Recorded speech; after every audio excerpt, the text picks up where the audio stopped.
zona Ajá, erógena va a ser la boca y la etapa ajá. anal va a ser de los 2 años y va a ser la zona anal, la zona erógena. Así es. La zona anal es la zona erógena en donde el ser humano encuentra una satisfacción y encuentra una satisfacción.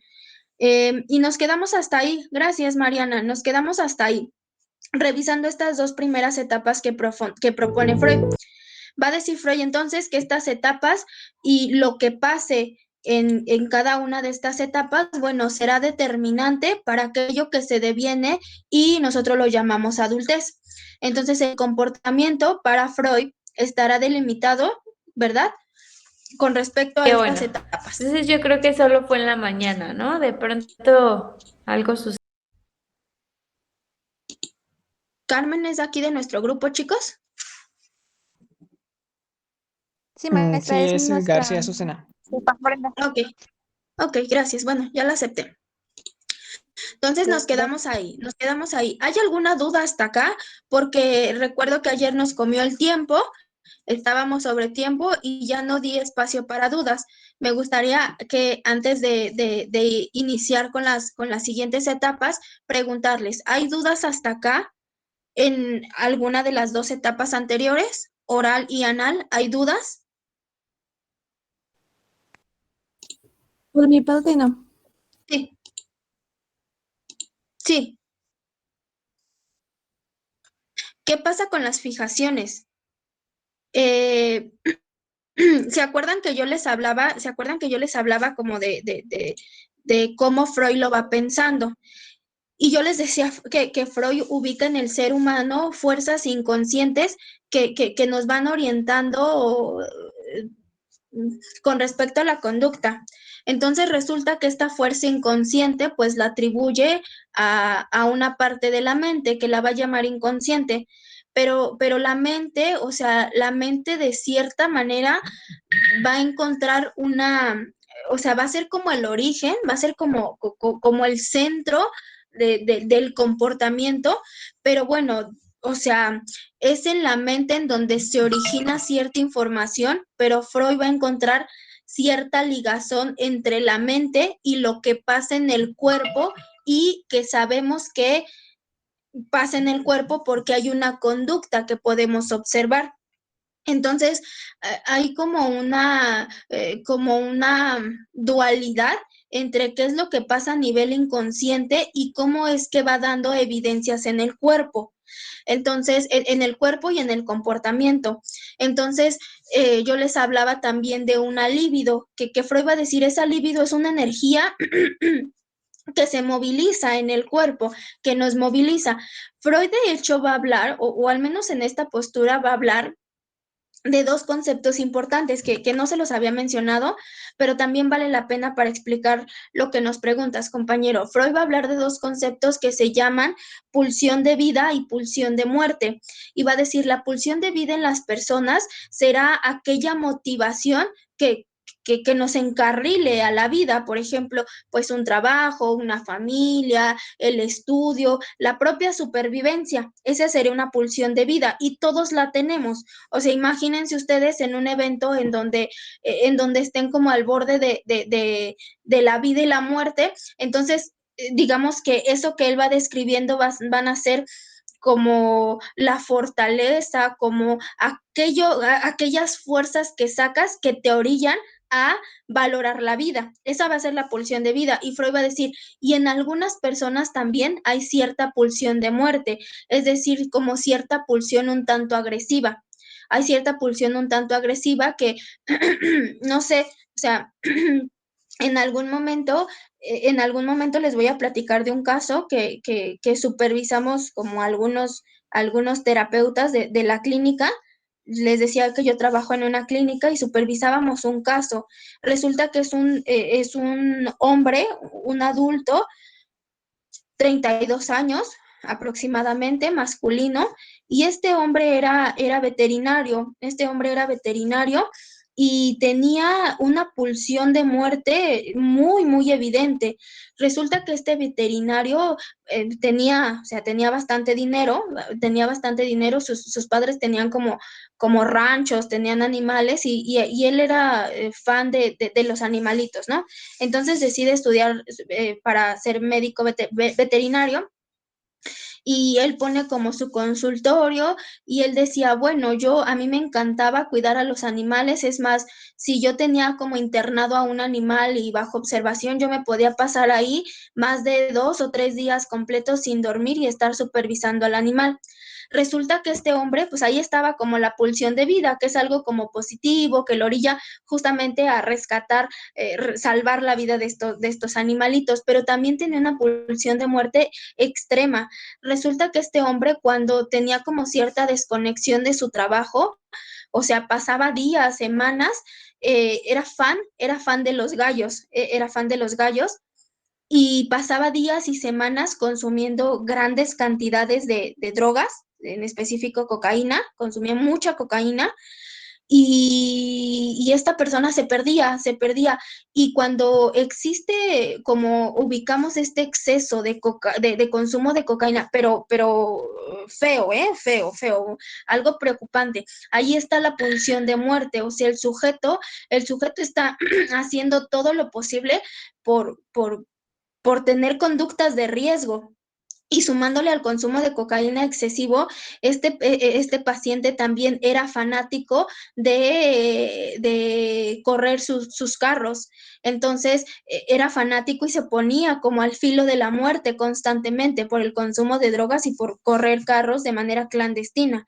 Entonces, ahí está. Freud va a decir aquello inconsciente, aquello que está en la mente y que no nos percata. O sea, obviamente el sujeto decía, bueno, o sea, es que a mí me gusta divertirme de esta manera, pero también soy muy funcional en el trabajo. Entonces el sujeto no se daba cuenta de estos aspectos inconscientes, como de esta pulsión de muerte y de esta pulsión de vida que estaban muy exacerbadas, demasiado, ¿no? Entonces ahí está algo que se está movilizando en el paciente. Freud a esto lo va a llamar como energía libidinal, lo va a llamar pulsión de vida, lo va a llamar pulsión de muerte. Obviamente estas cantidades van variando de persona a persona. No todos compartimos el mismo, o sea, no todos compartimos el mismo nivel de ello, no todos compartimos el mismo nivel de super yo y no todos regulamos estas dos instancias bajo las mismas condiciones. A lo mejor y para este sujeto, su yo estaba muy endeble, o sea, el ello fíjense, hablando de lo que veíamos ayer, el ello estaba saliendo mucho, mucho, mucho, porque él se podía desconectar semanas consumiendo drogas y semanas todos los días yendo a carreras clandestinas. Entonces, posiblemente el yo de este paciente estaba como muy endeble, era muy atacado por el ello y el super yo no regía tanto. De esta manera, o sea, para Freud se van dando como ciertas medidas, ciertas cantidades que no las podemos cuantificar, sabemos que están ahí porque, pues, evidenciamos la conducta, el comportamiento, los pensamientos, sabemos que están ahí, no lo va a decir Freud, pero bueno, esta energía se va a movilizar como en el cuerpo, se va a movilizar en el cuerpo, va a estar como de un lado a otro. Freud va a decir que esta energía no aparece de un día para otro, compañero, y para responder tu pregunta. Me extiendo a todo esto para que ustedes vayan pensando de esta manera abstracta que lo va haciendo Freud. Entonces, toda esta energía, todas estas cantidades de energía se van a movilizar en el cuerpo a través de la mente, de lo inconsciente que se preocupa Freud, se van a movilizar en el cuerpo de una manera diferente, en cantidades diferentes, ¿verdad? En momentos diferentes, porque ojo, este paciente solamente eran temporadas en donde se ponía en riesgo y había otras temporadas en donde podía pasar perfectamente medio año trabajando y era muy funcional, era muy bueno en lo que hacía en realidad. Entonces, se da en cantidades diferentes, se da en momentos diferentes y se da bajo condiciones diferentes. No podemos hablar de una generalidad, más bien Freud apunta por un trabajo particular. Y en ese sentido, pues esta energía se va a movilizar en el cuerpo y esta energía no aparece de un día para otro en las personas de manera inconsciente. Esta energía tiene un origen y ese origen lo vamos a ubicar en la infancia. Por lo tanto, el infante desde el día 0 hasta el año va a ubicar esa energía en una parte del cuerpo y después esa energía se va a movilizar. El día de ayer yo les comentaba qué es lo que pasa, porque tu pregunta ahorita puntual es, ¿qué es lo que pasa cuando aparece una fijación en una de estas etapas? Bueno, lo que pasa acá es que la energía se está movilizando en el cuerpo, la pulsión libidinal se está movilizando en el cuerpo o está ahí en la mente, o sea, ahí está la pulsión libidinal, pero resulta que cuando se aloja en una parte del cuerpo y a esto le sumamos un evento externo, es decir, que la madre sobreestimule o que la madre inhiba, bueno, estoy hablando de función de la madre, porque puede ser que no esté la madre biológica, que sea cualquier cuidador o que sea una madre adoptiva o que sea el padre, ¿no? Entonces, la pulsión está ahí en el cuerpo, se encuentra alojada en una parte específica, porque eso responde a una edad, pero ¿qué pasa? Si esta pulsión a nivel interna se le suma un evento externo que sobreestimule o que inhiba, ¿verdad? Digamos que vamos a dejar ahí como un imancito por fuera, como un imancito en la boca, en donde mantiene ahí situada cierta parte de la energía. Obviamente, cuando yo les hablo de fijación, les hablo de que quedó ahí como un registro muy marcado en esa etapa. El ser humano pasa a las siguientes etapas. Acá Freud va a decir, sí, o sea, este es un camino que todos vamos a seguir. Y si te quedas fijado en una, puedes pasar a la siguiente sin problema y puedes pasar a la siguiente sin problema y pasas a la siguiente y pasas a la quinta. No hay problema, o sea, todos pasamos por estas etapas. Resulta que puede ser que alguno de nosotros nos quedemos fijado en una y eso trae como consecuencia una conducta. Eso es lo que pasa con la fijación, que exista, o sea, que exista una sobreestimulación externa o una inhibición externa. Yo les decía que en la etapa oral, una de las fijaciones se puede dar porque exista una sobreestimulación. Es decir, que la madre le intente dar pecho al niño, aunque el niño ya lo esté rechazando, ¿no? Y entonces el niño se sobreestimula y pasa que el niño tiene 5 o 6 años y sigue tomando pecho. O pasa que el niño tiene 5, 6 años, 6 años y medio y sigue con una mamila.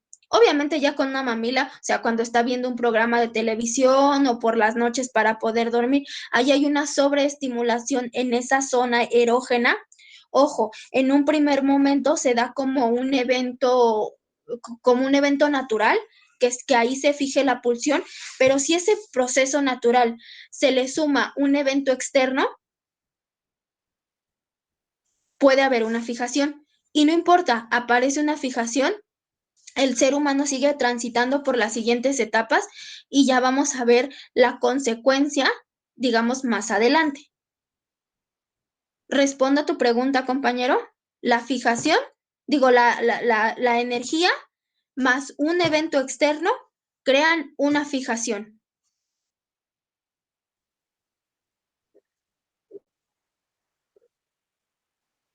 De nada. ¿Alguien más? ¿Alguna otra duda?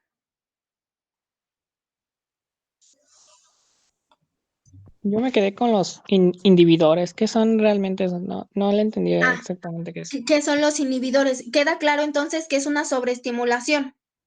Ajá. Que es una inhibición cuando a percepción del individuo pasa por desapercibida esta etapa. Por ejemplo, una inhibición puede ser que un pequeñito de 2 meses esté siendo amamantado, pero que después la madre tenga que ir a trabajar y que le quite abruptamente el pecho. O que la madre, no sé, sea hospitalizada o que el bebé, por el contrario, sea hospitalizado y que se le quite abruptamente el pecho. Ahí hay una inhibición. Se le quita o a visión del ser humano no reconoce que exista ahí. O sea, acá Freud nos va a hablar de una medida más o menos estable. O sea, para Freud va a decir, sí, está padre el pecho, está padre que se le amamante, que se le cuide, sea, porque imagínense a un bebé que no se ha cuidado, o sea, no va a tener registro de nada. No va a tener registro de nada. De hecho, por ahí yo leía un artículo que hablaba como de lo conductual y hablaba de algunos aspectos y unos estudios con animales. Resulta que ese artículo estudian como la manera y la importancia del vínculo para el desarrollo y ponen a un chimpancé que es un bebé chimpancé que es cuidado por una mamá chimpancé que lo alimenta, que lo cuida, que le da cariño, que hay ahí interacción y ponen en otro grupo, ¿verdad? En el grupo experimental a un chimpancé bebé solito, sin el cuidado materno. Resulta que el chimpancé con el cuidado materno tiende a sobrevivir más tiempo que el chimpancé que no tenía contacto con nadie. Él muere porque no hay un vínculo. Y algo similar va pasando con lo que nos explica Freud. O sea, tiene que haber algo regulado. O sea, está bien que le des pecho, pero no lo tienes ni que sobreestimular. O sea, que ni lo sobreestimules ni que le quites el pecho de una manera abrupta o que no le des. Ojo, estoy hablando como de la alimentación, ¿eh? Porque, o sea, ahí podemos encontrar a madres que no tengan la posibilidad, pero que sí le sustituyan la fórmula por el pecho, pero que sí haya cuidado, que el bebé se sienta protegido, que el bebé, o sea, que el bebé sienta que está ahí el cuidado. O sea, estamos hablando únicamente de funciones. No estamos concretizando nada, estamos hablando de funciones, porque Freud va a hablar de eso. Freud va a decir la figura paterna, la figura materna, y no precisamente Freud estará hablando de algo biológico. Porque este alimento, porque esta zona oral puede ir acompañada con eventos externos en donde no esté la madre, pero sí esté un padre, o esté un tío, o esté una abuelita, o esté una tía. Vaya, estamos hablando de la función. Entonces, compañera, cuando hablamos de una inhibición, es que o se quite de manera abrupta, o que no se reconozca, o que simplemente no se estimule nada. Entonces se tiene que estimular en un nivel estable, no se tiene que dejar de estimular y no se tiene que sobreestimular. A eso me refiero con inhibición. O sea, es como si la fase prenatal, bueno, la oral, según, es como si estuviera presente, pero no tan Ajá, explotada. así es. O sea, una madre presente. Ustedes, por ejemplo, han visto la película Tenemos que hablar de Kevin? Así. Ahí está. ¿Sí han visto Tenemos que hablar de Kevin? Sí, está bien fea. Sí. Está bien fea. Ahí, eso sería una madre que inhibe conductas. Se inhibe desde la fase del feto, bueno, desde el embarazo. Exactamente, desde la fase. Fíjense, acá el compañero, ¿quién fue? Yo, García Vera, no sé. Vera, dijiste, desde la parte de lo prenatal. Freud únicamente nos habla como de estas etapas que aparecen desde el nacimiento. Freud lo delinea de esta manera. O sea, todo esto que va describiendo Freud es bien interesante, bien complejo. No tardó poquitos años, tardó un montón de estudio para podernos explicar esto, pero vaya, Freud lo hace a partir del nacimiento, ¿no? Desde lo natal. Después, dentro del psicoanálisis y muchos autores inspirados en Freud, que también son psicoanalistas, que también son de esta escuela, van a describir la función desde algo más temprano, no desde el día cero, ¿verdad? Desde el día 1 que nace, van a describir algo temprano. Entonces hay unos autores que hablan desde que se concibe el niño, tiene que haber un reconocimiento de ese niño. Es decir, la mamá se tiene que mostrar como deseante de ese pequeño para que le pueda dar un lugar. Y este lugar va a irlo situando como una persona. Y entonces ustedes han visto, o sea, si han pasado por el proceso de una embarazada se sabe embarazada, se siente embarazada. ¿no? Y entonces dice, mi pequeñito, es la ilusión, es la luz de mi vida y se va a llamar así. Es decir, hay un reconocimiento. ¿Qué es lo que pasa con Kevin? Que dice el compañero, y acertadamente, desde algo muy temprano, ni siquiera había una estimulación. No había un reconocimiento de la señora como una madre. Entonces el bebé llora y ¿qué es lo que hace para callarlo? Se para a la mitad de una construcción para que el ruido opaque el llanto del bebé, ¿no? De hecho, o sea, si ustedes tienen la oportunidad de ver esta película el fin de semana, o sea, valdría la pena. También hay una escena en donde Kevin está en la etapa anal y por ahí también está controlando a la madre. ¿Sí la ubican esta escena? Sí, por donde prácticamente se burla de su mamá, o sea, ella sabe, pero como que se burla. Así es, se burla, la mamá y él así como medio perversón burlándose de la madre, ¿no? Ahí está cómo se van dando las etapas. Bueno, ¿dudas hasta acá? ¿Alguna otra duda para pasar No. a nuestra siguiente etapa? ¿No? Y bueno, yo les hablaba de algunos rasgos de carácter. Yo les decía en la etapa anal, ¿qué es lo que pasa si hay una fijación? O sea, si hay una fijación, bueno, lo que va a pasar es que en el adulto aparezcan algunos rasgos de carácter. Por ejemplo, o sea, ahí en esa película, y si no, los que no han tenido la oportunidad de verla, véanla para que vayan ubicando estas etapas. Kevin se queda en una etapa anal, y cuando es grande, él es sumamente controlador, tan es así que controló la vida de la madre, mata al padre, mata a la hermana, y ¿qué creen? Deja viva a la madre para hacerla sufrir, está controlando ahí. Entonces, eso es lo que nos va a ir diciendo Freud.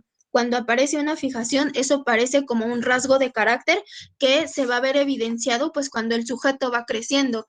Controladores, sádicos, masoquistas, personas que se preocupan mucho por el autocontrol, personas obsesivas. Hay personas sumamente controladoras, sumamente obsesivas. Yo tengo un conocido, y no es por evidenciar ni mucho menos, ¿verdad? Sino para ir ejemplificando. Un conocido que en su billetera ordena los billetes que vayan en el mismo sentido, que la cara y el revés siempre esté hacia un mismo sentido, los ordena por denominaciones. Él no tolera mucho como traer monedas, ¿no? Y si trae monedas tienen que estar organizadas de la mayor a la menor. Su cuarto, su ropa la ordena por color, por tamaño. No puede tolerar que los zapatos de las personas estén sucios. Ahí está lo que se va evidenciando cuando se es adulto, según la fijación en donde se encuentre, en la infancia. Vámonos ahora con la siguiente. La siguiente es la etapa fálica, va de los 3 a los 6 años. La etapa fálica de los 3 a los 6 años, el niño o la pequeñita van a descubrir que no todos los seres humanos están diseñados bajo la misma forma. Va a encontrar diferencias y se va a preguntar por esas diferencias. Entonces, en la etapa oral, el niño desgasta su energía explorando todo a través de lo oral. A través de la boca. En la etapa anal, el niño va a desgastar su energía controlando, relajando esfínter y se va a dar cuenta del control. Y ahí desgasta esta energía libidinal, compañeros. En la etapa fálica, el niño va a desgastar su energía, ¿verdad? Su energía descubriendo el por qué las mujeres y los hombres no son iguales. Y se va a preguntar, ¿por qué las mujeres van a un baño y los hombres van a otro baño? ¿Y por qué yo tengo que ir al baño de las mujeres y por qué tengo que ir al baño de los hombres? ¿Qué es lo que hay en el baño de los hombres que yo no puedo ver? El niño se va a preguntar qué es lo que hay en ese lugar en donde las mujeres sí pueden ver. Entonces se va a dar cuenta que papá y que mamá no son iguales. Algo los hace diferentes.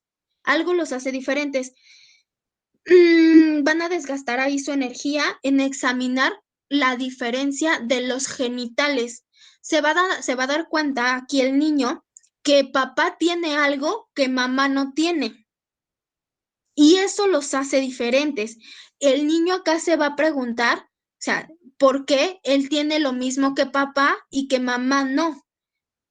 La niña se va a preguntar por qué es igual a mamá y por qué no tiene lo que tiene papá. Se van a preguntar, los niños son muy curiosos en esta etapa y esa curiosidad va a sobrepasar la manera de entender las cosas, ¿sale? O sea, hasta acá, pues el niño, por ejemplo, se va a preguntar, ¿cómo es que nacen los bebés?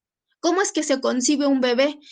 Esas preguntas sobrepasan la capacidad de poder entender qué es lo que pasa con la fecundación. O sea, vaya, no es que el niño no tenga la capacidad ni que estemos demeritando, no, sino que para entender la fecundación tenemos que hablar de un proceso complejo, ¿no? O sea, tenemos que hablar de la segregación del líquido tal, y después aparecen los óvulos y uno tiene que, o sea, es un proceso complejo que no se lo podrás explicar con toda la complejidad al niño, ¿verdad? Y por eso dice acá, las dudas que tiene el niño van a sobrepasar aquella capacidad que tiene para entender las cosas. Aún así está la duda. Yo no sé si ustedes tengan hermanitos en esta edad o hayan tenido un hermanito que pasó por esta edad y que ustedes lo ubiquen, un sobrinito, pero acá los niños se preguntan mucho cómo es que un bebé puede llegar a la panza de la mamá. Se preguntan cómo es que nacen los bebés. Se preguntan cómo es que se concibe un bebé. Muchos dirán, ¿te lo comiste? ¿Te comiste a un bebé y creció dentro de tu panza? ¿O cómo es que nace un bebé? ¿Lo vas a sacar por la boca o por dónde salen los bebés? ¿Ubican estas preguntas de los 3 a los 6 años? La curiosidad sobrepasa su capacidad para entenderlo, pero la curiosidad está ahí rondando la diferencia sexual entre un hombre y una mujer. Ojo acá, no es que el niño quiera saber, o sea, no es que el niño sea un perverso y quiera saber, no es que sea un perverso y quiera saber cómo es que se da el coito, no. Ojo acá, el niño intenta saber e intenta explorar sobre las diferencias que él ve marcadas en lo social. ¿Qué son las diferencias marcadas en lo social? El baño de mujeres, el baño de hombres, tu hijo te tienes que bañar con papá, tu hija te tienes que bañar con mamá, tú acompañas al grupo de la... Y acá aparece mucho, sobre todo cuando el niño ya está en el kinder, está en el preescolar, y acá las maestras dicen mucho, bueno, acá hay 2 baños, el baño de niñas, el baño de niños. Es más, en la puerta del salón les ponen 2 gafetitos, ¿no? Uno de niñas, uno de niños, y el niño tiene que agarrar ese gafete. O sea, acá las normas sociales también van dando pie para que el niño se pregunte esto.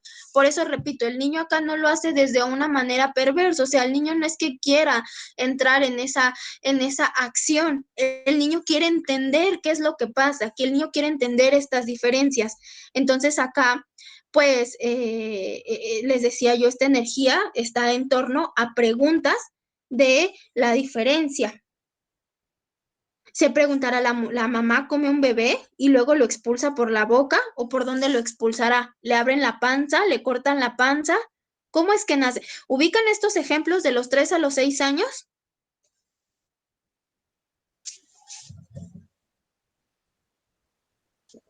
Acá, Sí, maestra. sí, acá en la etapa fálica,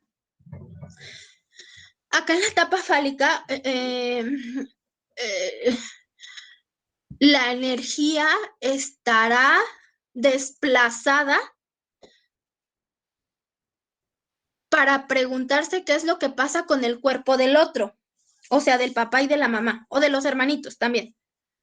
Pero la energía, o sea, la energía que sale del cuerpo se desgasta hacia el otro, en preguntarse qué es lo que pasa con el cuerpo del otro.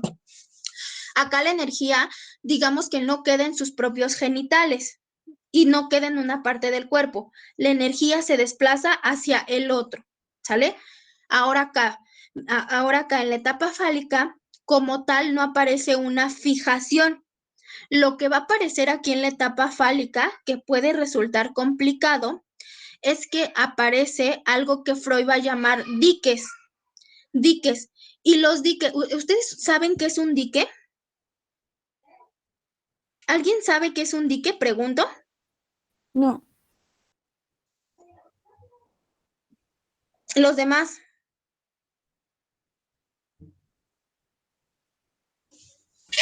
No, No. maestra. No, maestra. No, maestra.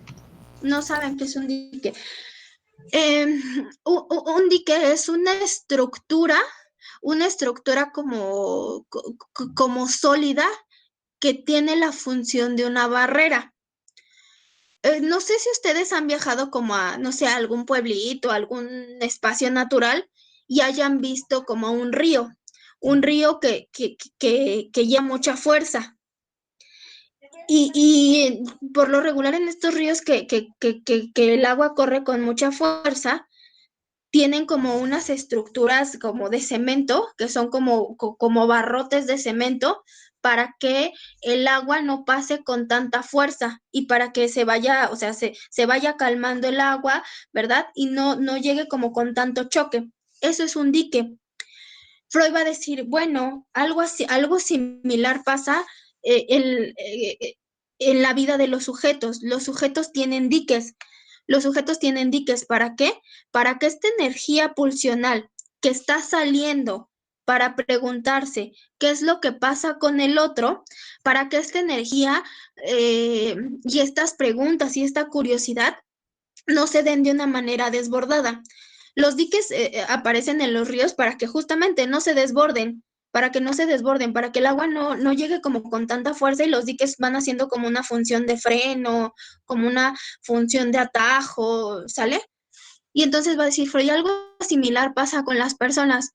Entonces, cuando esta energía se empieza a desplazar con mucha fuerza para preguntarse qué es lo que pasa con los demás, con el otro, con el papá, con la mamá, aparece algo que se llama diques. Y estos diques va a ser asco, moral y vergüenza.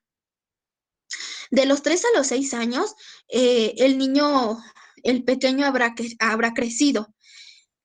A los 6 años, cuando el niño está creciendo y se está acercando 5 o 6 años, el niño empieza a tener vergüenza.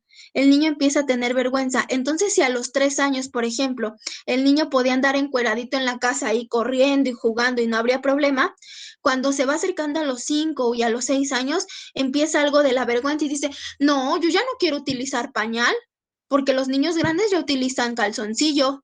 Yo ya no quiero andar encueradito por la calle, a mí vísteme, ponme un short. Yo ya no quiero andar descalzo, ponme tenis. Eso es algo de la vergüenza, eso es algo de la moral.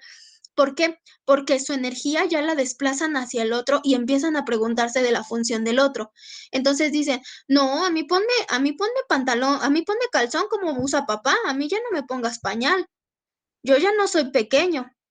Entonces aparecen estos diques, o sea, como su energía viene tan fuerte, el mismo niño en contacto con lo social va creando estos diques, va creando asco, moral, vergüenza. Por ejemplo, de los 5 o 6 años, el niño más o menos está en la transición del preescolar y la primaria. Y los niños dicen, no, y qué asco juntarse con las niñas son feas, guácala. Y las niñas van a decir lo mismo, ay, qué asco juntarse con los niños, mejor nada más nosotras aquí niñas. ¿Por qué? Porque primero se preguntan, ¿verdad? Por la diferenciación, su energía la desgastan ahí y luego se dan cuenta que hay algo marcado a través de lo social. Las niñas con las niñas, los niños con los niños, cada uno cumplirá un rol social.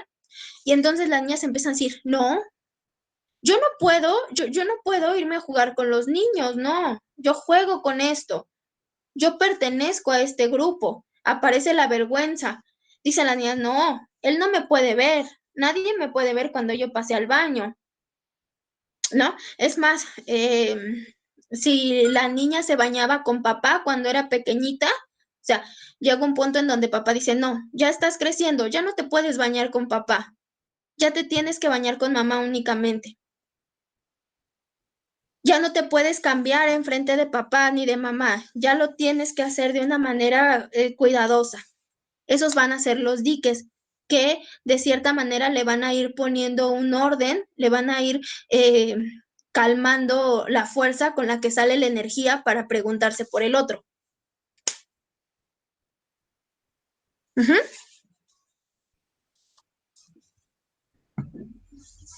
¿Sí o no? Acá, en la etapa fálica, pues aparecen los diques, aparece el asco, aparece la moral y aparece la vergüenza. De los 3 a los 6 años. Se va a dar de manera gradual. ¿Y ustedes han escuchado hablar del complejo de Edipo? Sí. Sí, Sí, a ver, ¿qué es el complejo de Edipo?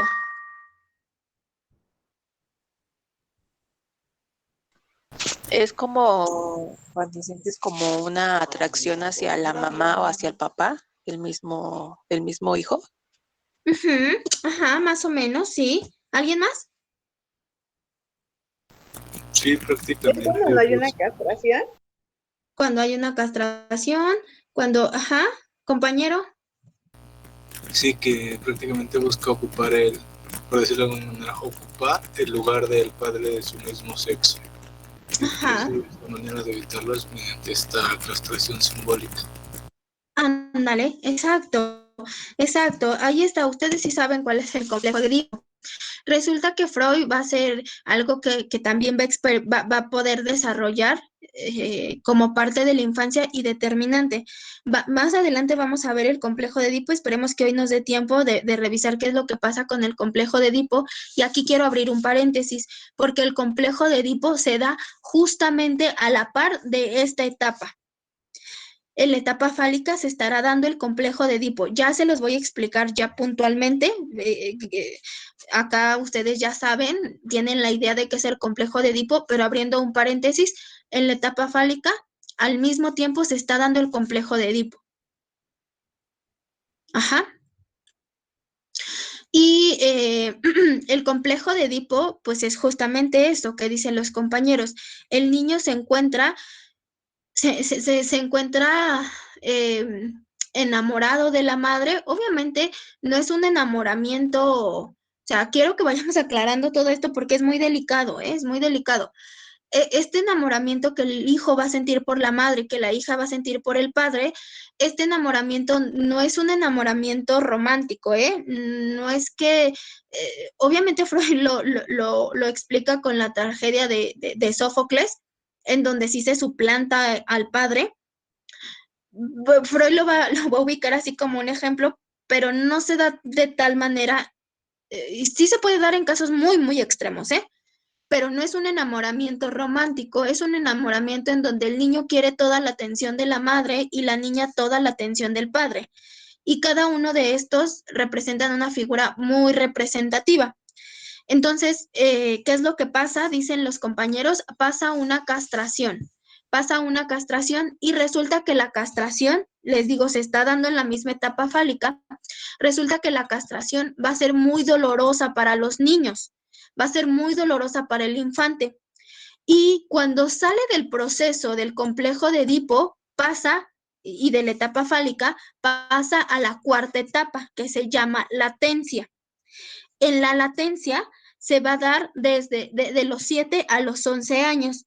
Y digamos que esta etapa de latencia, como su nombre lo dice, ¿verdad? Como su nombre lo dice, la energía va a quedar ahí latente, va a quedar ahí flotando, no se va a desplazar ni al cuerpo ni a una persona, se va a desplazar hacia un objeto.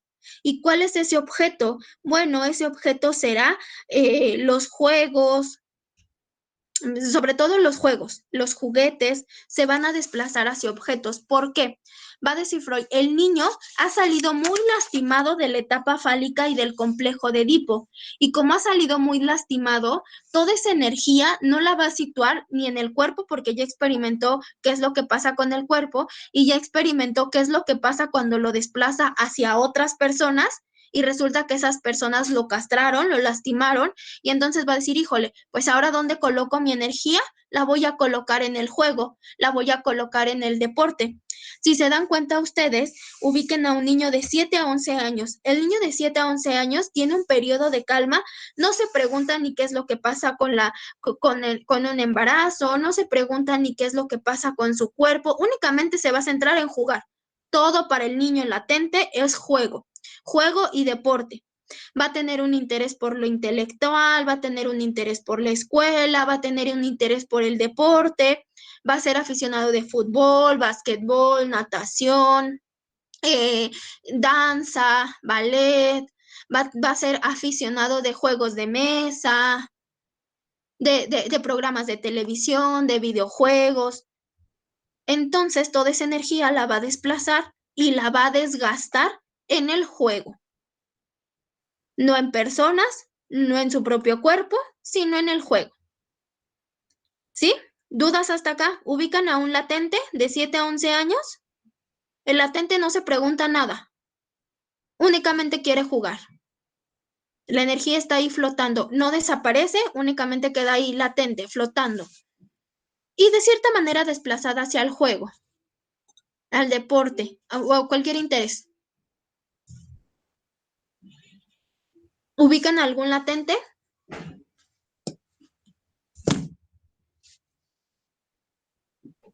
Sí. ¿Sí ubican algún latente? ¿A qué le gusta ese latente que ubican?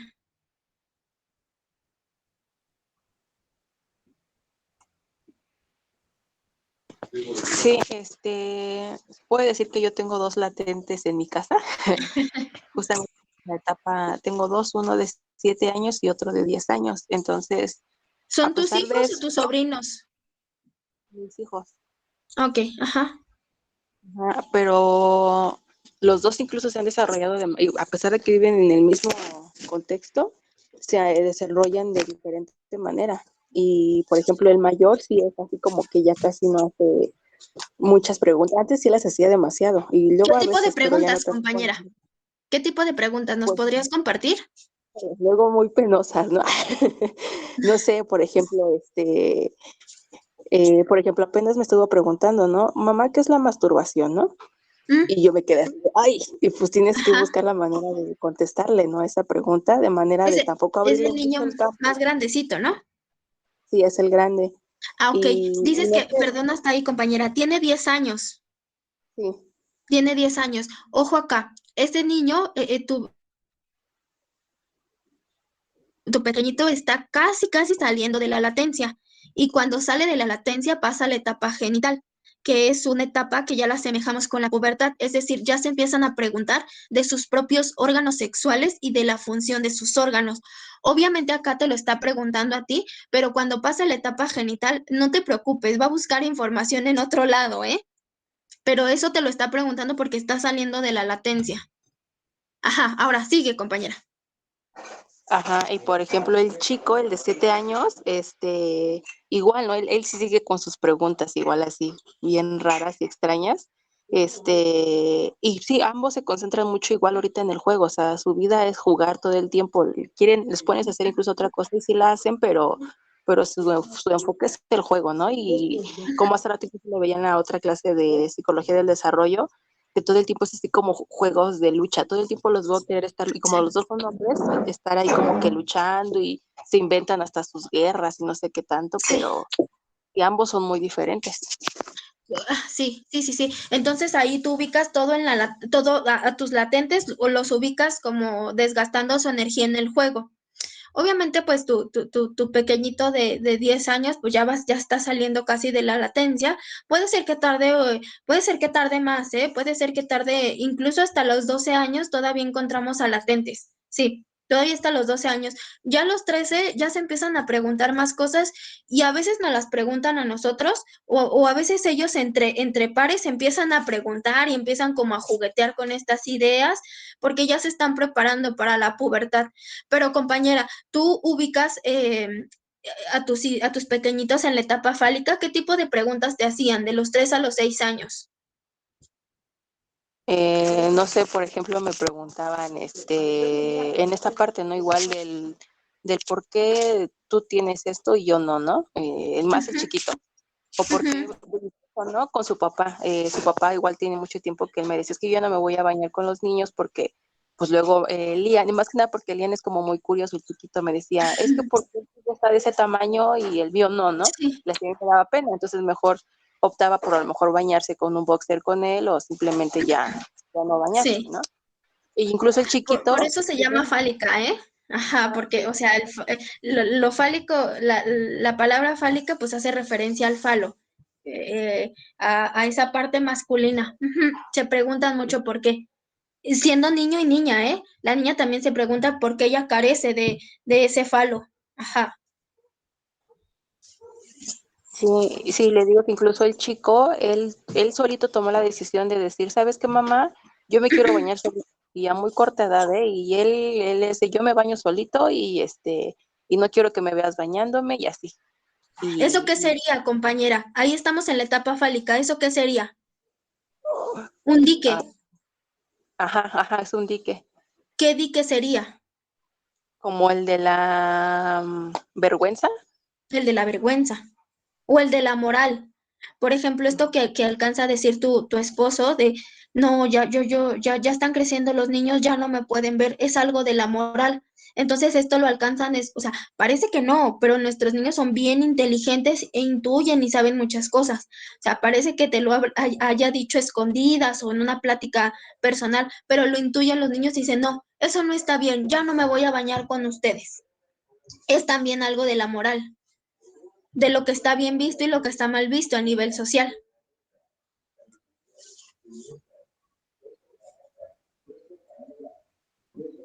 Sí, entonces ahí van ubicando ya los diques con estos ejemplos, van ubicando los diques, la etapa fálica y cómo es que el niño pasa a la latencia.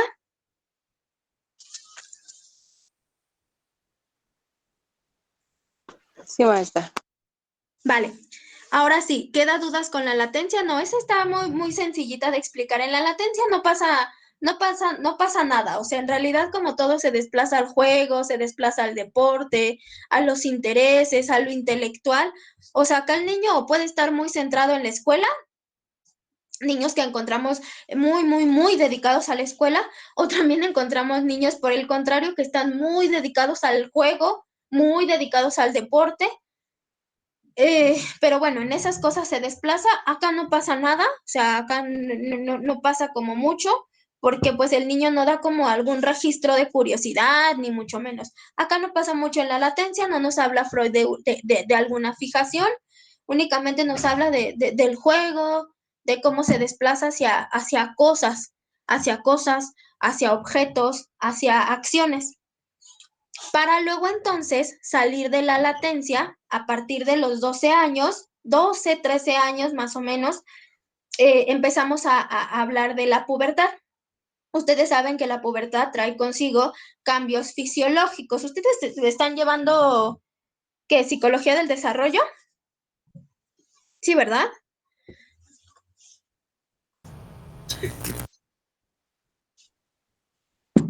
Ustedes están llevando psicología del desarrollo y ustedes ahí seguramente están viendo o van a ver qué es lo que pasa con los cambios en la pubertad y luego qué trae consigo el fenómeno de la adolescencia.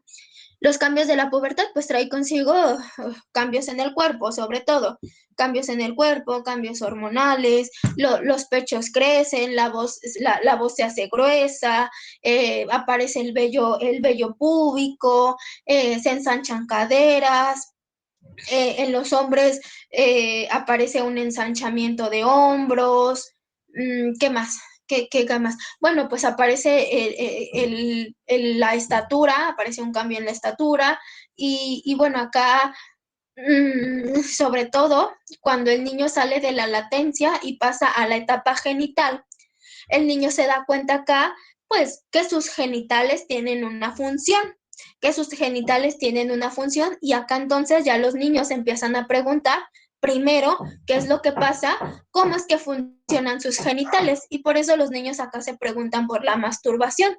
Obvio, o sea, acá no es que nos espantemos, ¿eh? No es que nos espantemos. Obviamente, pues sí, ¿no? Cuando es tu hijo, cuando tienes un caso así, te salta mucho porque pues a veces estamos en ese camino de preparación, de poder entender estos temas y lo entiendo, pero acá pues sí hay que alarmarnos, pero también hay que entenderlos. O sea, piensen ustedes en su propia etapa genital.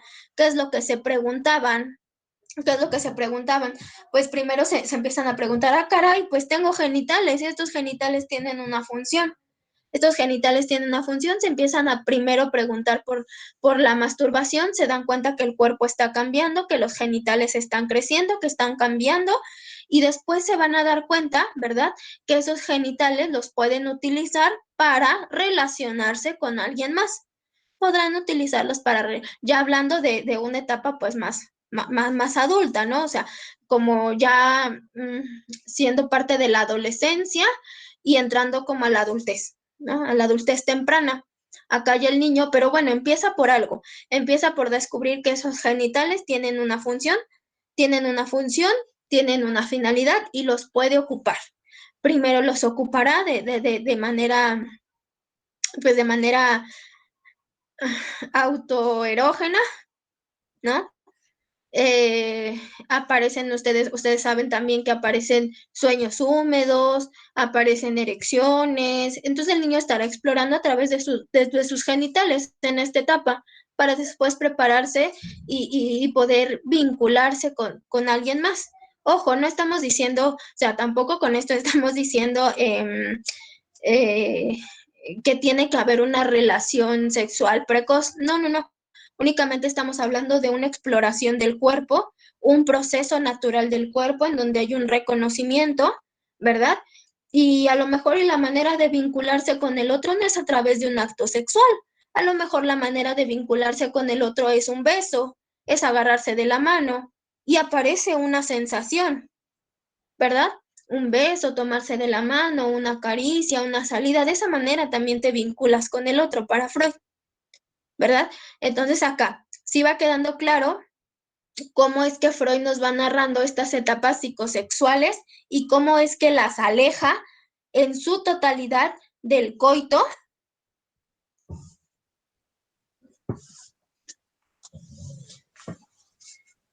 La etapa genital es el inicio de la pubertad.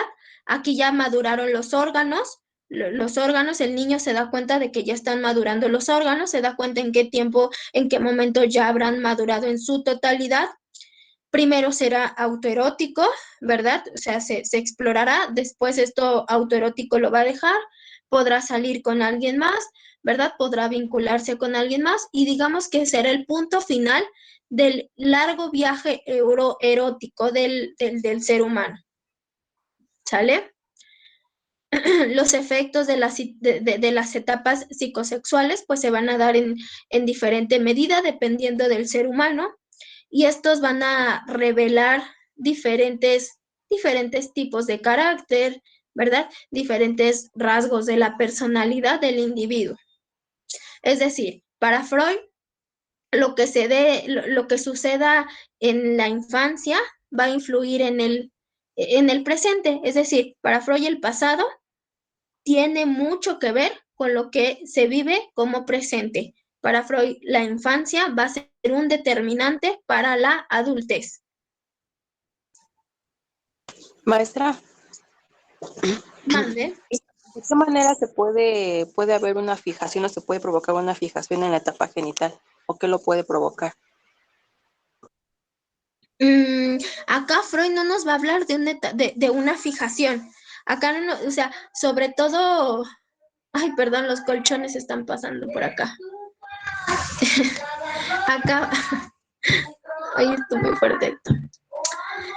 Freud va a hablar de fijación sobre todo en etapa oral y en etapa anal, y la etapa fálica nos la va a presentar como una etapa determinante. En la etapa genital, digamos que ya se va a poner en práctica todo aquello que venía de las otras etapas. Acá en la etapa genital no nos habla como tal de una fijación, más bien ya nos va a hablar como de una antesala a la exploración de la sexualidad, ahora sí, desplazada con el otro. Ajá.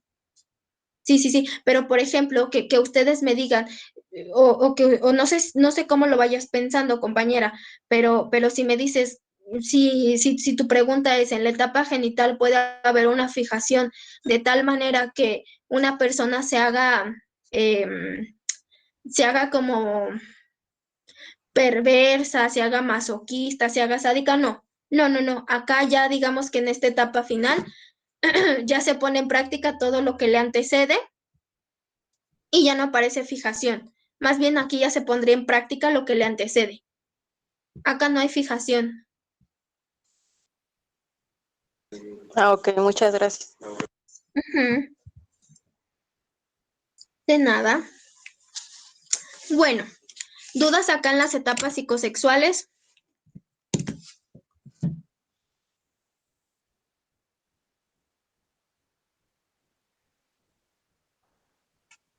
Ahí está. Les voy a explicar ahora qué es lo que pasa con el complejo de Edipo. Les voy a explicar qué es lo que pasa con el complejo de Edipo. Pues efectivamente, Freud dentro de su genialidad intenta tomar algo como de lo literario para poder explicar un fenómeno que él identifica en la infancia. Y justamente toma como referencia la tragedia de Edipo. Y en la tragedia de Edipo, bueno, ustedes ya la habrán leído, está de más que la contemos, pero bueno, involucra a tres personas. Involucra a tres personas, al padre, a la madre y al niño. Va a decir Freud, en algún momento de la vida de todos los sujetos pasamos por este momento. Pasamos por este momento. Algunos lo recordamos, algunos otros no lo recordamos, pues debido a lo complicado que fue para nosotros. Resulta que el niño viene de estar perdiendo gradualmente la atención de la madre. ¿No? En la primera etapa tiene en su totalidad la atención, en la etapa segunda va perdiendo la atención y en la etapa fálica pues ya, o sea, ya se estará dando por vencido porque ya estará perdiendo la batalla. Es lo que pasa. Yo les decía que en la etapa fálica aparece el complejo de Edipo. Entonces el niño se encuentra en un punto hasta acá en donde está perdiendo gradualmente la atención de la madre. Y el niño le resulta doloroso perder la atención de la madre. O sea, imagínense un sujeto pequeñito que tiene necesidades y que esas necesidades en un primer momento eran cumplidas y se satisfacía de manera inmediata. Y después el niño tiene que esperar, se tiene que frustrar, tiene que volver a esperar y entonces gradualmente va perdiendo a la madre. Resulta que el niño dice, no, es que yo no la quiero perder porque ella es mi todo, ¿no? O sea, ella es mi todo, ella me cuida, ella me provee, ella me da, con ella, o sea, me vinculo, vaya, hay como un vínculo muy afectivo muy fuerte. Entonces el niño presenta como, Freud lo va a llamar un enamoramiento por la madre, va a presentar un enamoramiento con la madre porque va a querer estar pegado con la madre, muy cerca de la madre. Entonces, ojo, no es un enamoramiento romántico como el que tenemos con nuestra pareja. Es diferente lo que va a ir mencionando Freud. Está enamorado de la madre, quiere estar mucho tiempo con la madre porque vaya, es la madre quien lo está cuidando. Entonces, pues la madre se da cuenta que ese niño está creciendo y que ese niño puede ser autónomo. Entonces resulta que la madre se da cuenta que ese niño pues ya puede comer solo, ¿no? Resulta que ese niño pues ya puede estar quedándose jugando solo, ya puede hacer como ciertas cosas con autonomía. Entonces se empieza a separar gradualmente. El niño empieza a sentir este cambio y pues va a querer estar pegado con la madre, va a querer estar ahí muy, muy cerca de la madre para no perderla en su totalidad. Entonces resulta que, ¿qué creen? Aparece un tercero en la jugada y ese tercero en la jugada va a ser papá. Va a ser papá y va a decir, a ver, o sea, ya cuidaste mucho tiempo del pequeñito, ¿no? Me mandaste a mí a dormir al sillón, ese pequeñito pues dormía contigo, ya en la noche ya no se puede ahogar, ya no puede morir por asfixia, no sé, ¿no? Ya lo cuidaste mucho, ya me descuidaste a mí que soy tu pareja, me mandaste a dormir al piso, me mandaste a dormir al sillón, entonces pues ya el padre empieza a demandarle tiempo a la madre. Y entonces dice, a ver, pues tú eres mi pareja, entonces necesitas como darme también cuidados, ¿no? Y entonces la madre dice, sí, pues sí, ¿no? Y entonces el niño empieza a ver como un rival al padre, como un rival que está robando atención de la madre. Pero ojo acá, o sea, esto es normal, ¿no? Porque la mamá tiene que desplazarse hacia otros lados. Hablamos de la función del padre, ¿eh? Porque puede ser que no exista un padre biológico, pero puede ser que exista otra persona que esté cumpliendo esta función. Es más, puede no haber padre, ¿verdad? Puede no haber padre y aparece este mismo proceso, si es que la madre lo quiere así. Entonces ya le empiezan a decir al niño, ya no te puedes dormir en la cama con los papás, ya te tienes que o bajar al piso o irte a tu camita, a tu cuartito, mijito, ya no puedes estar acá. Y entonces el niño empieza a sentirlo esto como una rivalidad total con el padre. Y entonces el niño voltea a ver al padre como aquel enemigo que le está robando su último suspiro, ¿verdad? Por tener a la madre bajo su cuidado, ¿verdad? Bajo sus cuidados, perdón. Entonces el niño va a voltear a ver al padre como un rival y va a ver ahí como una lucha. Resulta que el padre le va a decir, a ver muchachito, tú no puedes pelear conmigo porque yo soy más grande que tú, porque yo tengo algo con lo que puedo vincularme con tu madre y tú no entras dentro de esta jugada. Tú te vas. Entonces en ese momento el padre habrá hecho con el niño una castración. ¿Vale? El niño habrá hecho en ese momento, el padre habrá hecho con el niño una castración. Es decir, le ha cortado las alas. Ya no puede estar tanto con la madre porque la madre es pareja del padre, ¿no? Entonces ese proceso de castración va a ser muy, muy doloroso para el niño. El padre le va a decir, tú ya no te puedes bañar con tu mamá, tú ya no te puedes dormir con mamá, a ti ya no te tiene por qué dar pecho, ¿no? Tú ya no tienes por qué ver a mamá cambiarse. Yo sí puedo, porque yo soy su pareja, porque yo tengo algo que me vincula. Eso es un proceso de castración. El niño obviamente pues voltea a ver a papá y dice, no, pues sí, o sea, no puedo competir contigo, pues ya ni modo, ¿no? Ya me castraste. Ya sé que no soy igual que tú, ya sé que tú me ganaste, no puedo con esta batalla, no puedo obtener a mi madre. Entonces, este proceso de castración, Freud va a decir, ¿sí me escuchan? Sí, ¿Sí? maestra. Ok, sigo con ustedes.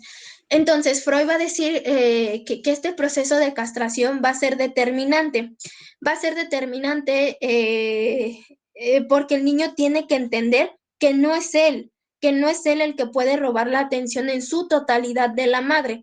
Entonces, por eso yo les decía acá, el niño llega muy cansado del complejo de Edipo porque se ha agotado y porque ha perdido la batalla. Por eso en la latencia ya no quiere hacer nada. Únicamente dice, no, pues ya estoy bien decepcionado, mejor me dedico a jugar. Acá el niño, por ejemplo, va a decir, yo me quiero dormir con ustedes. Y el papá va a decir, no, ya no cabes aquí, ya no puedes dormir con nosotros, porque los papás tendrán que hacer otras cosas, ¿no? O sea, tendrán que vincularse, tendrán que pelear, tendrán que platicar, tendrán que reconciliarse, o sea, cosas que hacen los adultos, ¿no? Tendrán que hablar del trabajo, o sea, y el niño no puede estar dentro de ese círculo que están los padres. Entonces, pasa mucho que el niño que se dormía con los padres, llega un momento en donde le dice el papá, ya no te puedes dormir acá, vete, váyase a su cama. Y el niño inventa que tiene pesadillas, que no puede dormir, ¿no? Que alguien lo espantó, y entonces corre a la cama de los papás. Y el papá dice, bueno, hoy sí, pero mañana no. Y ya después el papá se da cuenta que esto es mentira y va a decir, no, tú ya no puedes. Entonces el niño se encontrará muy agotado de todos sus intentos, ¿verdad? Por quedarse con la atención de la madre, se da cuenta que el papá tiene algo y pues bueno, ya queda ahí castrado nuestro niño. Queda ahí castrado, ya no tiene el recurso para obtener la atención de su madre en su totalidad. Esto para Freud va a ser muy bueno porque el niño va a entender que hay una regla y que hay una norma. Digamos que en este momento el niño habrá entendido la primera norma y regla social, que es el no incesto. Ajá, el no incesto. Entonces va a decir el niño a través del proceso de castración, bueno, ya sé que yo no puedo ponerme a la par de papá, Pero ¿qué creen? O sea, yo sigo queriendo un amor como el de mamá. Ya sé que no puedo tener el amor de mamá porque ese amor le corresponde a papá. Y entonces el niño habrá entendido esa primera regla social, no incesto. ¿Y qué creen? Esa primera regla social que le hace saber papá le va a permitir vincularse y salir a lo social, porque entonces el niño va a buscar un amor de manera exogámica, es decir, fuera de la familia. Y entonces el niño, ya más adelante, pues se busca una novia, a lo mejor una novia que se parezca a mamá, o que lo regañe como mamá, o que tenga el mismo nombre que mamá, pero no es mamá. Es decir, para Freud, la castración va a ser un proceso sano para que el niño entienda la primera regla y norma social de que hay alguien superior a él. El papá, ¿no? El papá, digamos, o pasa viceversa con las niñas. Hay alguien mayor a ellos. Y entonces esto le permite saltar a lo social de una manera adecuada. Por ejemplo, una vez que el niño ha sido castrado y que entiende esta regla y norma social, podrá entender cualquier norma social. O sea, ustedes saben que tienen un maestro al que tienen que respetar. Ustedes saben que tienen a un director que tienen que respetar. Cuando ustedes trabajen, ustedes sabrán que tienen a un jefe el cual respetar. Es decir, por ahí, como ya vamos por la vida castrados, pues entendemos reglas y normas sociales. Y si mi jefe me dice, tienes que llegar puntual, bueno, pues le voy a hacer caso a mi jefe, porque he entendido una regla. Entonces, para Freud, este proceso va a ser determinante para la adultez. Y el niño, pues sí, o sea, va a tener ahí un amor con la madre, un amor con el padre, pero va a decir Freud, tiene que ser un amor padre e hijos. No puede ser un amor romántico. El amor romántico se busca de manera exogámica. Y seguramente por ahí ustedes han escuchado por ahí, como en las pláticas comunes, ay, estás bien edípica porque tu novio parece tu papá. Bueno, sí, pero no es tu papá. Se parece, ¿no? Pasaste por un proceso de castración. Ay, te pasas, estás bien edípica o edípico porque tu novia tiene el mismo nombre que tu mamá. Bueno, sí, pero no es tu mamá, ¿no? ¿Dudas hasta acá? No, maestra.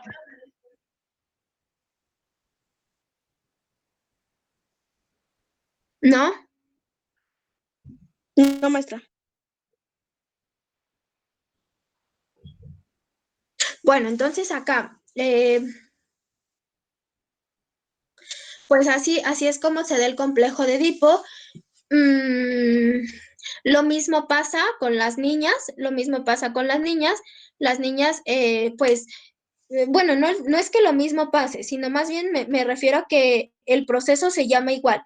Muchos ahí por internet pueden encontrar que con las niñas se llama complejo de Electra, pero esto no es así, al menos no lo plantea Freud. Freud únicamente habla de complejo de Edipo. Él no reconoce el complejo de Electra, eso aparece después y no sé qué autor lo menciona, pero eso no es Freud. Entonces, lo mismo pasa con las niñas, pasa el complejo de Edipo, o sea, lo que pasa que es que la niña, como en la etapa genital, en la etapa de fálica, la niña se está preguntando qué es lo que tiene el papá que ella no tiene y se da cuenta que hay una diferenciación entre mujer y hombre. Entonces la niña dice, pues yo quiero ser del grupo de las personas que sí tienen algo, ¿no? Y dice, mamá no lo tiene, papá sí lo tiene, entonces yo quiero ser del grupo de papá.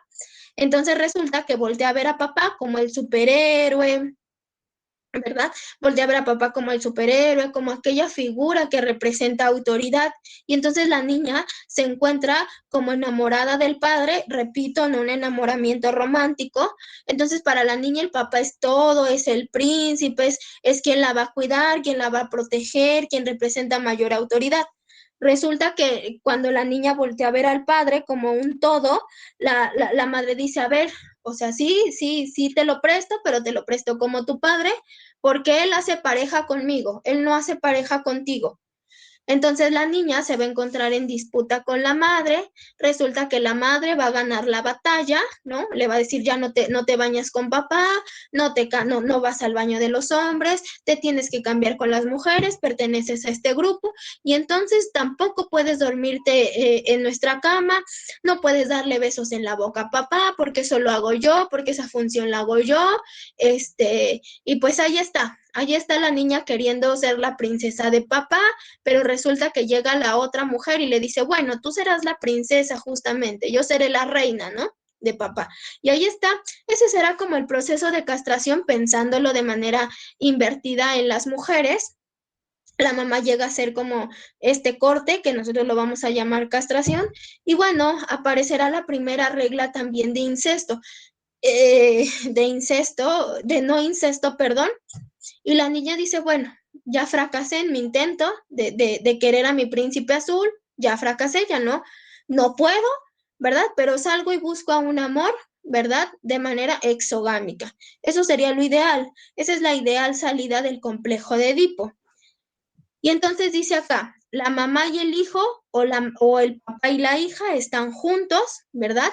Están juntos pues la mayor parte del tiempo. El niño se va a dar cuenta o la niña se va a dar cuenta que no está completo. ¿Por qué? La niña se da cuenta que no está completa. Algo le falta. Por eso se identifica con el que sí lo tiene. Y el niño se va a dar cuenta que está incompleto, ¿verdad? O sea, que sí tiene algo que se parece a lo de papá, pero que está incompleto, porque el de él es pequeño. Entonces, está incompleto al final del día. Tanto la mujer como el hombre, niños, están incompletos a visión de los padres. Se van a dar cuenta que están incompletos, que no tienen la manera en cómo luchar por el amor de cada uno de los padres. Aparece un tercero que algo tiene que ellos no, ¿verdad? El papá se queda con mamá, la mamá se queda con papá y el niño sale desplazado. El niño no alcanza nunca el lugar del padre, ni la niña nunca alcanzará el lugar de la madre. Esto pensándolo de una manera sana, ¿eh? De una manera sana. El niño, por lo tanto, va a renunciar a la madre, va a introyectar la función del padre y la va a desplazar hacia otro lado. Busca una novia, busca amigas y lo desplaza fuera del hogar. El niño se ha encariñado bastante con la madre o bien con el cuidador primario. Les digo, o sea, no necesariamente tiene que ser la madre biológica, puede ser cualquier cuidador sí, cualquier cuidador. La quiere, desea amarla de la forma más completa posible porque se siente grato de que haya sido cuidado ese pequeñito, entonces por eso la quiere amar a la madre y la niña quiere amar al padre en su completud, pero se dan cuenta que no es posible porque ya hay alguien que la está amando desde antes que él, y ahí les pongo una imagen y dice, ¿por qué le va a decir celoso? ¿Por qué? Si tú no la conoces desde que naciste, yo sí. Entonces el niño va a querer estar ahí con la madre. Resulta que el padre pues conoce con anterioridad a la madre y no puede ser sustituido en su figura. Siente que su padre tiene con ella una relación especial, la cual va a desear imitar, se va a frustrar porque no sabe cómo hacerlo y tendrá que renunciar. Observa al padre como un rival que no le permite tener en su totalidad el amor de la madre y el cuidado de la madre. Pero resulta que la madre tiene que hacer otras cosas, tiene que trabajar, tiene que hacer algunas cosas de la casa y cualquier actividad a la que se dedique la madre. Entonces el niño no puede tener en su totalidad y esa será una decepción para el niño, pero bueno, tendrá que lidiar con eso. Los sentimientos del niño son muy intensos, tan intensos que le pueden generar ansiedad. Acá, si ustedes me preguntan qué tipos de ansiedades van generando, pues nosotros vamos viendo que acá los pequeñitos en esta etapa, sobre todo, pues están tan lastimados por no poder tener en su totalidad el amor de la madre o del padre, que se encuentran tan lastimados, tan ansiosos, que aparecen los objetos transicionales. Por ejemplo, un objeto transicional puede ser un peluche, una cobijita, una almohadita, y ahí los niños nos van evidenciando que le están pasando mal. el niño es más, no puede dormir sin su cobijita o no puede dormir sin su peluchito, porque eso sí es propio, porque eso sí lo pueden tener en su totalidad. Gradualmente lo van dejando cuando se recuperan de esta batalla. ¿Dudas hasta acá?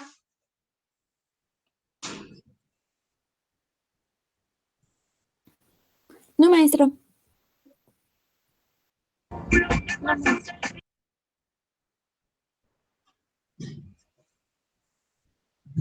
¿No hay dudas? No, No, maestra. maestra. Bueno, pues ¿les parece si le dejamos acá? La siguiente semana pues empezamos para antes de recordarles, pues nos falta ver los mecanismos de defensa y bueno, con eso terminaríamos la teoría de la escuela psicoanalítica. Pero bueno, antes de esto, la siguiente semana ya nos encontramos en evaluación. Yo les pido por favor que, que, híjole, no, ¿verdad? No nos va a dar tiempo. ¿Qué les solicité como entregable número 5? Era una infografía sobre esto de desarrollo psicosexual. Había otra que era sobre eso de los mecanismos de defensa y fotos de un mapa mental de los mecanismos de defensa y fotos de los apuntes. Sí, pero lo que pasa que acá no me había percatado que no nos iba a dar tiempo de los mecanismos de defensa.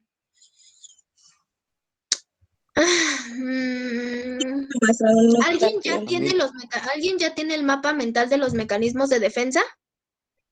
No, maestra. No. ¿No? También faltan 3 preguntas No. y que de 4. Ahí decía 3 preguntas. Sí. Bueno, pues miren, estamos la mayoría. Yo quería platicar también de esto con ustedes. Estamos la mayoría. Les voy a presentar mi seguimiento. Este entregable sería el número 5 y la siguiente semana del 22 al 25 son evaluaciones.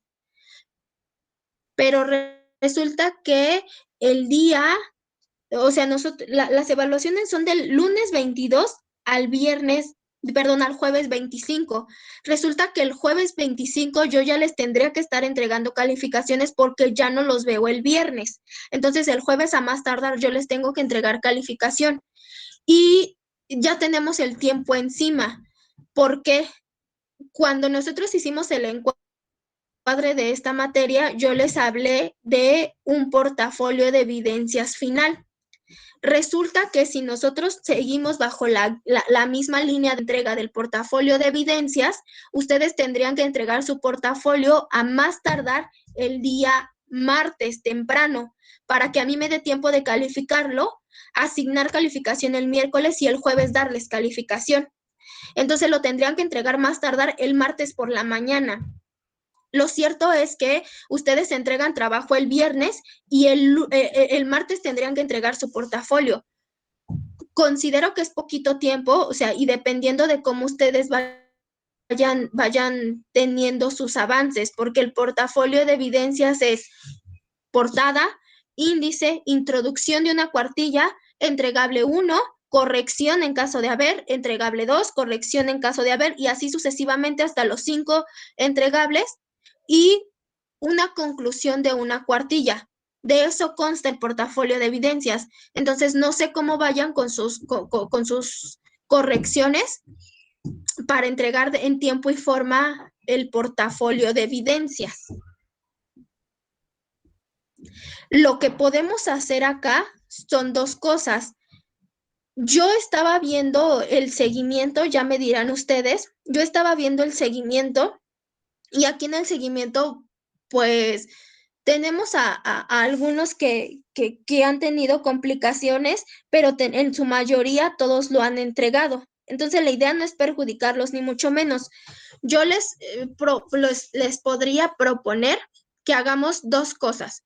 O que ustedes entreguen su entregable 5 completo, es decir, ustedes tendrán que investigar los mecanismos de defensa y los revisamos acá en clase ya con ejemplos, o bien que únicamente en el entregable 5 hagan la infografía, las preguntas y los apuntes, no hagan el mapa, pero entonces el día martes me tendrían que entregar portafolio, o bien hacemos el entregable 5 completo y ya no harían portafolio.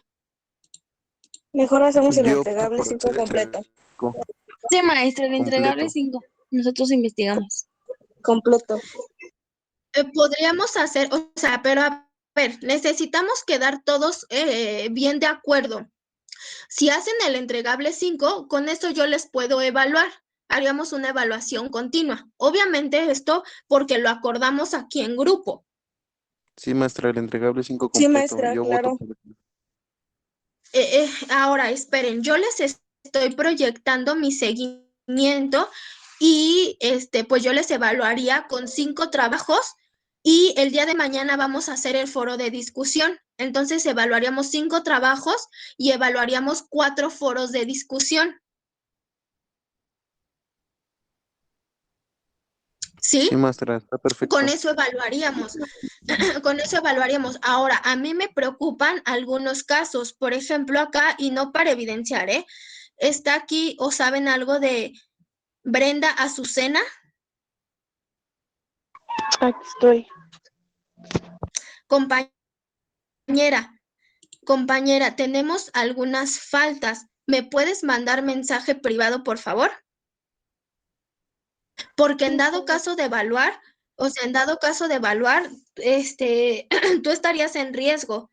Tú estarías en riesgo porque no tenemos por ahí algunas actividades y si tú hicieras portafolio tendrías que realizar las 5 actividades.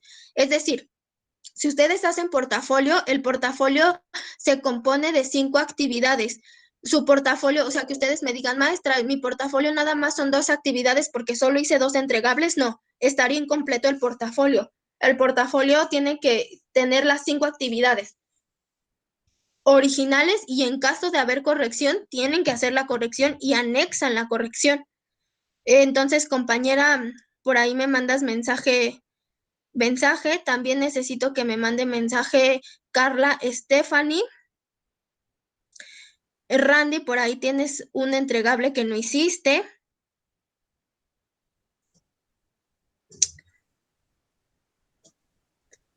Jenny, también me mandas mensaje y pues esos son casos particulares. En los demás yo no veo problema. Obviamente se va a hacer la sumatoria, ¿eh? Si ustedes tienen, por acá veo un 10, un 9, un 8 y un 10, se hace la sumatoria así. Por eso pregunto, ¿todos están de acuerdo? Sí, está bien, Sí, maestra. maestra. De mi parte, sí, maestra. Maestra. Maestra, Sí, maestra, de acuerdo. A ver, Derek, ¿qué eres tú que eres jefe de grupo acá? Ayúdame, ¿quién no nos ha contestado que si está de acuerdo?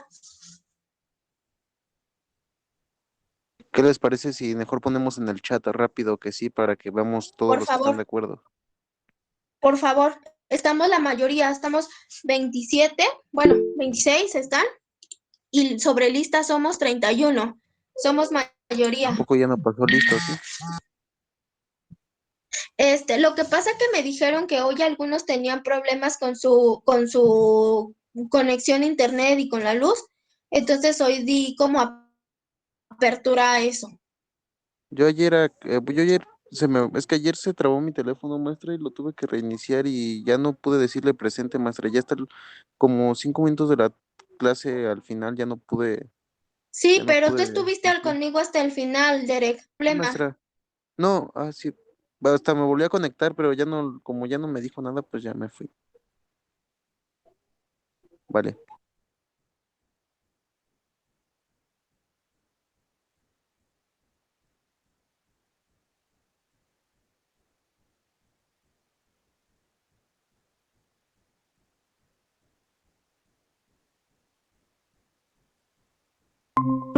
Ya pusieron Pues ya en el pusieron chat. 22, bueno, ya pusimos casi todos, 22. sí, 22 que estamos de acuerdo, o sea, creo que todo el grupo.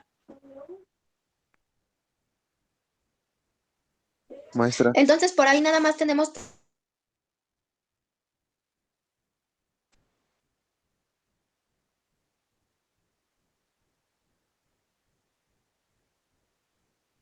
¿Me escuchan? Sí, Entonces, ¿cómo ven? ¿Están de acuerdo ya para darle finalidad Sí, a maestra. otra Sí, clase? maestra. Ok, Ya. bueno, entonces, las chicas que mencionamos, si no, me mandan un mensajito, si no, si no, yo les recuerdo por nuestro grupo de WhatsApp, ¿sale? Sí, maestra. Órale, pues, entonces el entregable número 5 es infografía, mapa mental, 6 preguntas y sus apuntes. Sí, maestra. Bueno, Ya le tomé captura a los que estén de acuerdo.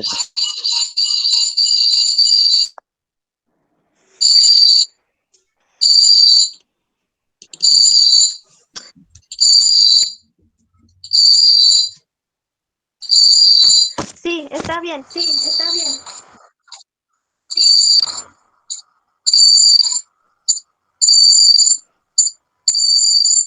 Gracias, todos estamos de acuerdo.